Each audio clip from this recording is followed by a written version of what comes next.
आग्रह कीजिए। नमस्कार।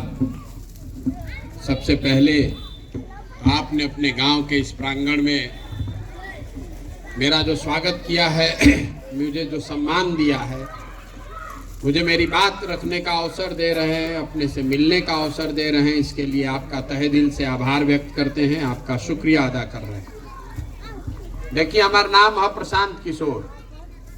हम नेता तो है ना, हम मंत्री विधायक नहीं हैं, हम मुखिया सरपंच भी नहीं हैं, हम तो एक साधारण परिवार के लड़के हैं और अभी पदयात्रा पर निकले। पैदल चलता नहीं, संकल्प ले ले बानी कि पूरा बिहार में गांव, शहर, कस्बा, पंचायत पैदल चल के जाई। सुबह से चलना शुरू करते हैं, सांझ तक कहीं पहुंचो। आज अभी जाके इंग्लिश में रुक जाई, फिर वजह से काल से चले शुरू कर जाई।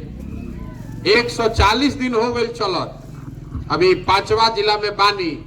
पूरा बिहार घूमे में करीब करीब 5000 किलोमीटर पैदल चले पड़ी, 1.5-2 बरिस समय लागी। तो हम पैदल काहे चलतनी?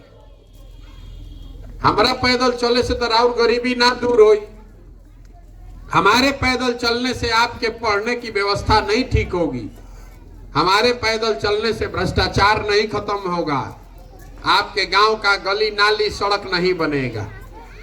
तो रउआ तो कोनो फायदा ऐसे बाना। हम वोट रउआ से मांगत नहीं की, हम तो दले नहीं की बनैले, तो वोट रउआ से मांगब कैसे? आदमी सोचा था कि भाई वोट मांगत नहीं कौन, हमनी के कोनो फायदा बा ना, तो पैदल काहे चलत?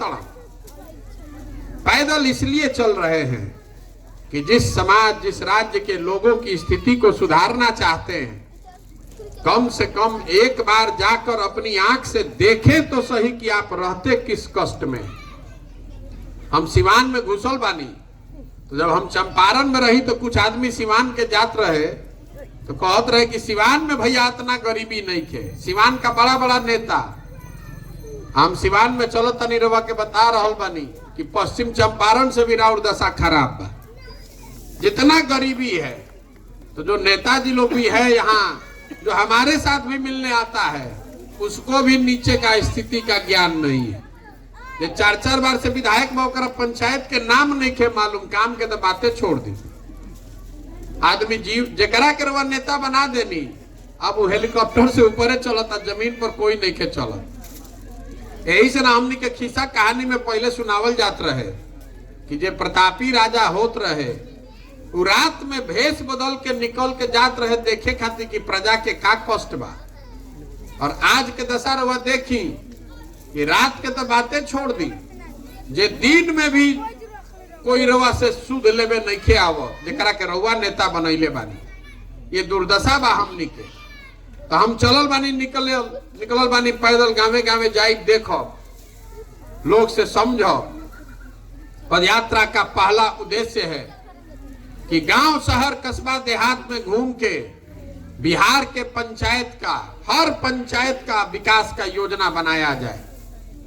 बिहार के ना, बिहार के हर पंचायत का अलग से योजना बने। 10 वर्ष में आपके पंचायत को कैसे विकसित बनाया जा सकता है। जब पदयात्रा खत्म हुई तो योजना बना के जारी करो। आप अपने गांव, अपने पंचायत में रवा बैठ के देख सको कि जन सुराज का आपके गांव, आपके पंचायत के विकास के लिए योजना क्या है। वो योजना में खाली ना कहो कि रवा गांव में गइल रही या रोड टूटल बा, रोड बन जाई।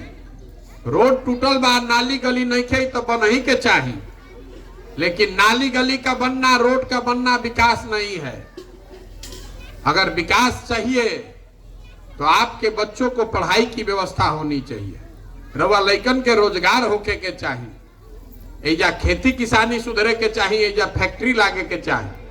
तो योजना में रवा के बताई कि आपके गांव, आपके पंचायत में बच्चों के पढ़ने के लिए अच्छी व्यवस्था कैसे बनाई जाएगी। उस योजना में ये भी बताएंगे कि एजा जो खेती किसानी करे वाला आदमी बाड़न, अगले 10 वर्ष में आपका आमदनी पंजाब के किसान के बराबर कैसे होगा। वो योजना में ये भी बताएंगे कि बिहार में जो सबसे बड़ा कोढ़ बा बेरोजगारी का, पलायन का, कि कैसे आपके पंचायत में 500 से 1000 लोगों के रोजगार का प्रबंध किया जाएगा ताकि किसी गरीब के बच्चे को बाहर जाकर मजदूरी नहीं करना पड़े। योजना बना के जारी करो, रुआ ओकरा के देखी, पढ़ी, चर्चा करी, ठीक लागे